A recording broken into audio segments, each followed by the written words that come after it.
Ladies and gentlemen, boys and girls, you have arrived to the conversation that'll end all conversations. The Soulcast with your host, Happy Bones. And now, without further ado, let's get in that crazy head. Here's Happy Bones. What's up, ladies and gentlemen? It is episode 16 of the Soulcast, and today I have the lovely Mr. Billy Sanders with me, artist extraordinaire. I've had the pleasure of talking to Billy on a number of occasions about his art, and he does a lot of the art or all of the art for the Mellow Mushrooms around here, right?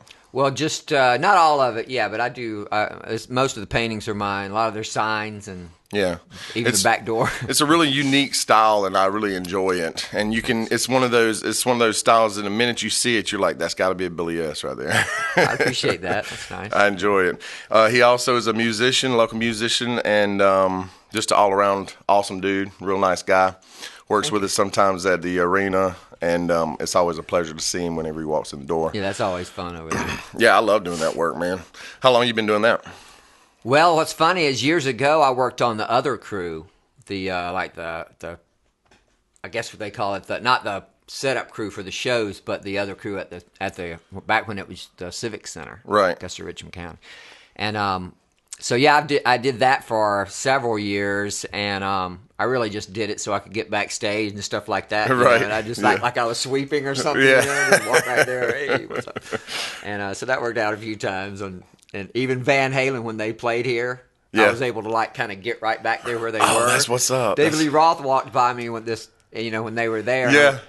What's that funny looking kid? Because he's pretty short, Yeah. Uh-huh. And he had a earring that went from his ear to his nose like this with a little chain. Uh-huh. And I went, that's David Lee Roth. So it was really funny to be around with some of that.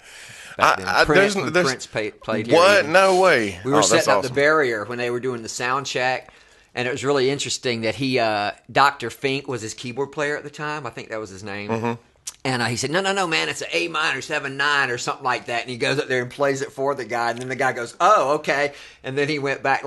Instead of working, setting up the barricade, I was just standing there watching the sound check. Watching the genius. And that was 1999 tour. So that was really cool. Wow, that's crazy. And then I went back working, I guess, last year or year before, whenever Blue Man Group came.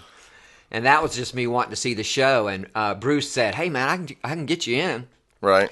Just fill out an application like you're going to work here. I said, okay. He said, and so then I saw the show out front, and then I got to work, so I got paid, which is nice. Well, last time I worked out there, I did a widespread. Yeah. And I missed that one. I was on the back line, so I was working with the drum tech, and we went into the back rehearsal room, and Jimmy Herring was still in there. I bet. And I was like, holy crap. I try not to fan out. No, we have to. Because you only get a second. Yeah. Because I don't want to be that guy, but there's a few guys that whenever you see them, you're like, holy shit. Yeah. Yeah, but you kind of lose your breath a second. And not to mention, Jimmy Herring was on that night, man. He was probably the best part of the show. I'm sorry, guys, he was. Right. And I bet that was aromatic show. No, it was. It was. It was. Okay. It was surprisingly aromatic. That's what I thought. Yeah, just because they bring their own kind of. Yeah, I was wondering how that was going to go. Because you don't get to do that at so and so country act. No, there's hell no, no. But apparently, everything went off without a hitch. Okay, so we had a widespread show. I didn't hear about tons of arrests or any of that shit. I didn't either. Yeah. Well, I wanted to ask you, I kind of touched on this one time when we were talking at the arena, and we were talking about your art and how you started, and you felt like you just kind of stumbled upon it. Am I right about that? And that's the way I feel about being a singer-songwriter. It's like I had the interest of playing guitar, but I mostly wanted to sing and write. So I learned enough on the guitar to accompany myself singing, and then I realized, whoa, I got something here. Is that the same way it was with you with the painting, or? I started. The art actually was like it found me. I was really waiting tables at the time. I had been playing in a band on the road, and so I quit that band for a few different reasons. And you want to name them? No. Okay. They tried to steal some of my songs. Oh, not cool. Yeah, they were recording them and actually saying they wrote it, knowing they did. They were hoping I'd go along with it and they could pay me later or whatever. Yeah, no, that's not cool. No, so we had to anyway, it worked out good. So yeah, I quit that band and was waiting tables, because that's what we do when we can't get a gig. Yeah. So I was waiting tables and I was going to call in sick, and so I was going to call in sick, and my friend had bought me some paints for Christmas. So it had been right at 9 months, and it was almost right at my birthday, which is why I was going to call in sick. Right. So I saw this dust on the thing. I even touched it like that and went, oh, man, I need to paint today. Right. So I call in sick and go over there and open the box and start painting. And by the next morning, I had 10 paintings. Whoa. It was really a weird thing because I called my brother. He said, what? I said, yeah, I painted. He goes, what do you mean you painted? I said, I painted some paintings. I said, come look at them. So he came up there, and I said, well, what do you think? And he punched me in the arm. He said, it's art, stupid. I said, you're an artist. That's awesome. You sure? Because, what do you mean am I don't sure? know, man. There's 10 paintings right there. I went, oh, okay, because I wasn't really sure what had happened to me either. So. Right. And then it just continued from there. Downtown was starting to really boom at that time. So Nacho Mamas wanted art in there. Soul Bar wanted art in there. Mellow Mushroom wanted art in there. Mm-hmm. And you can see it a lot of places, and I love that too. It's like Leonard with the happy sticker. Yeah, you know it. Yeah. It was smart of him to do that. That was cool. So you play bass? I started on the bass, and I started on the bass because I like everybody else want to be a lead guitar player. Right.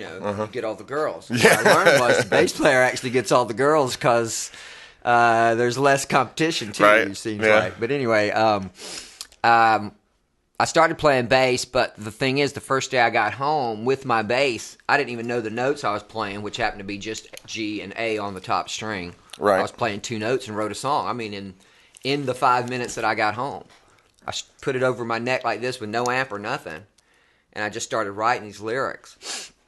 And that happened, like in the 5 minutes that I had gotten to my room. That's the best. Whenever something like that just pours out of you. Yeah, and I went, how'd that happen too? Right. And it was like 5 verses of full lyrics. And I've never done that before. I never wrote poetry. Right. But I had a bass for 5 minutes in my room, and that came out. So, I had I actually had borrowed after some time learning the bass. And really, all the guys around me said, hey, if you play the bass, you can get in any band you want. Oh, yeah. Truthfully, you really can. Mm-hmm. You can really go from band to band and find the place you want to be. Yep.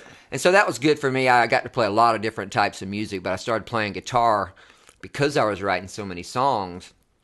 I kind of needed to have a little more control. I mean, not control, but a little more expressive way. The bass is just going boom, boom, boom. Yeah. But with the guitar, makes a lot of sound. Yeah, absolutely. It's a great design. I'm glad we're around since it's been invented. You know what I wonder? I wonder this all the time. And it's funny you say that because I was wondering this yesterday. And it always pops in my head. Like, who was the first person to figure that out?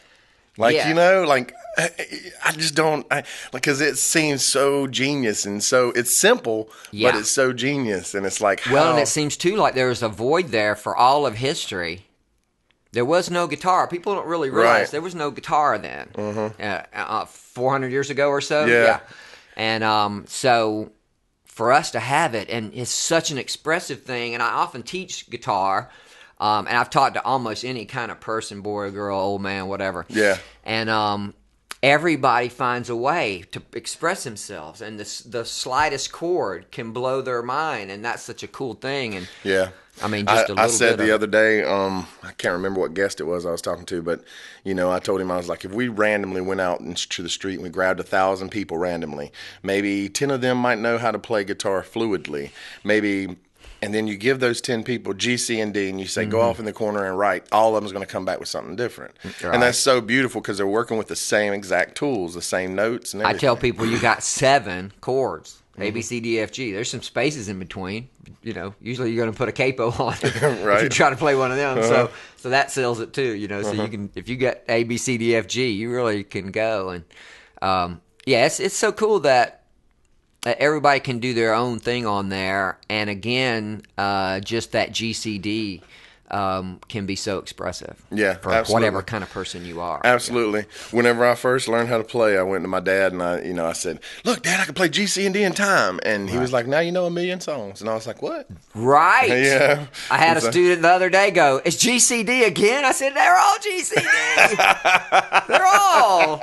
Yeah. It's the truth. Yeah. It's the you truth. can even play Purple Haze GCD if you want to do it in that key. Yeah. I like the E for the little open strings. But oh, I love the E. That's the rock chord right there. It is. I always show people, the first thing I do, and I used to do this in the music store too, is they say, "I don't know how to play." I go, I said, "You know how to do rock and roll, right?" They say, "Yeah." I said, "Well, turn that upside down. Put your guitar right there in that second space and hit it." They hit it and go, "Oh man!" I go, "Yeah, that's every Metallica song in the world. Yep. E minor. You know, Sure all is. the music that moves us is E minor. Yep. Whole Lot of Love, or any of those. Very, very powerful thing, music. I think it's magical to me because whenever I was a kid, I used to ask my dad all the time and be like, "How do they do that?" Right. You know, where did they learn that from? You know? Well, I used to be amazed at what music did to me. I was a kid who would come home from school and get in. We had one of them old big stereo boxes, you know, like the piece of furniture. Right. And the speakers were at each end, but I would go and sit in front of the speakers at one end and do my homework. My ear would be like against the stereo. My mom go, "You all right?" I go, "Yeah, I'm just doing my homework." And I do my homework and make good grades, but my ear would be against the speaker. Mine too. My dad messed up and gave me a turntable when I was like 14, or I was probably 13. He gave me a turntable and a bunch of vinyl, and he gave me, you know, this big Panasonic speakers, you know. Right. And so. Oh, that's what we needed back then. I fell in love with Bob Seger. Right. Damn, old time and rock and roll. That song. Okay. And I that's play 3 chords for you right there. And I got a DeVita. Iron Butterfly. Yeah. And I would wear them albums out, and my dad would come in there and he'd be like, "Do you want to listen to any other music? Is there another it was song?" already getting on his nerves. Yeah. But to you, but I was just like, I was studying each note, you know. And you can't get enough. You want to feed that same thing. Yeah. Even this one friend of mine was telling me about this one song that I had done. He goes, I said, "Well, what about that part at the end?" Because I just had it repeating and repeating. He goes, "No," he said, "man, when we're jamming on it, we want it to just keep going right. over and over." He said, "Because we're trying to keep that feeling." Because he was talking about this one friend of his that they used to get out on Bobby Jones going towards South Augusta, when you could haul ass. Right. He said, "Oh, man, we go out there and do 120 and crank your song up." Because he also invested all this money in extra speakers and power amps under the seats. Yeah.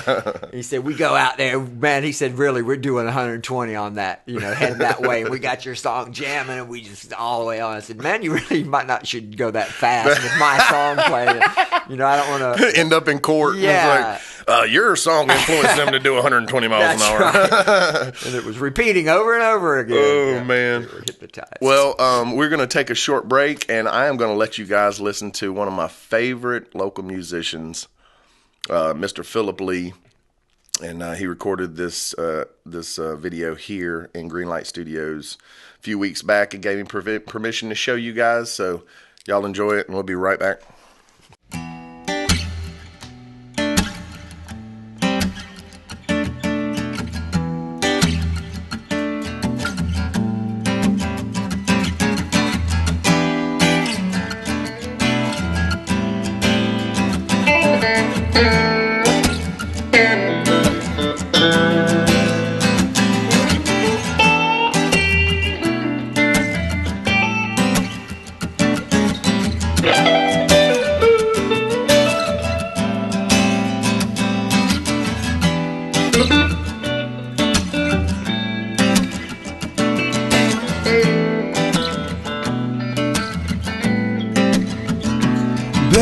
Baby girl, what's your name? Let me talk to you, let me buy you a drink.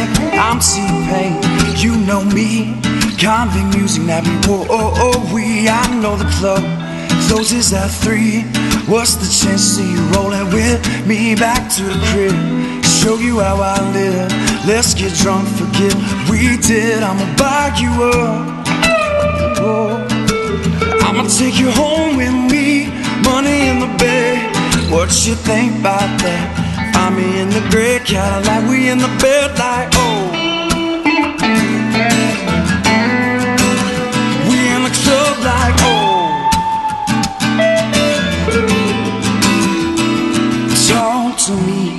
talk back, let's talk money. I talk that old class bottle, old cliches. Shorty got class, old behaving. I know the club closes at 3. What's the chances of you rolling with me? Back to the crib, show you how I live. Let's get drunk, forget we did. I'ma buy you up, I'ma take you home with me. Money in the bed, what you think about that? Find me in the gray Cadillac, in a bed like, oh, in the club like, oh.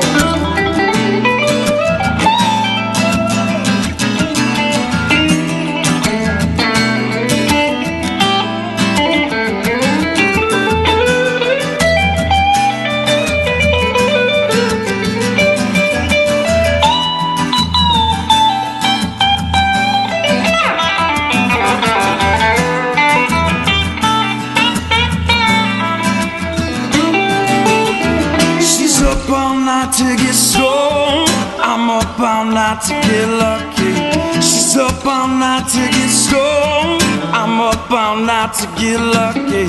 She's up all night to get stoned, I'm up all night to get lucky. She's up all night to get stoned, I'm up all night to get lucky.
Well, I'm standing next to a mountain, Lord, chopping down with the edge of my head. Well, I'm standing next to a mountain, Lord, chopping down with the edge of my head. Well, I'm standing next to a mountain, Lord, stopping down with the edge on my, Tell them about it, man.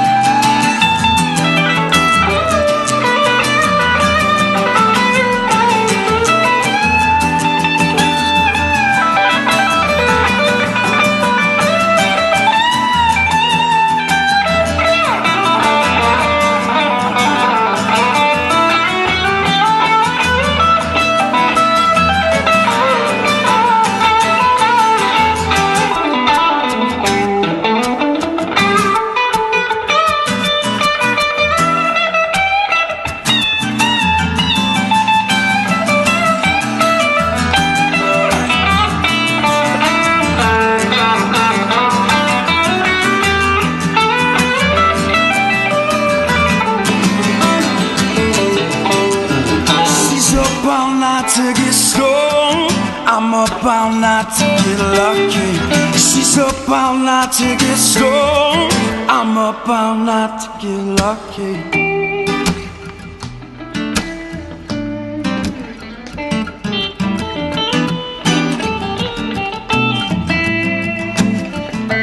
Baby girl, what's your name? Let me talk to you, let me buy you a drink. I'm T-Pain, you know me. Convict music nappy, oh, we all know the club closes at 3. What's the chances of you rolling with me? Back to the crib, show you how I live. Let's get drunk, forget we did. I'ma buy you up,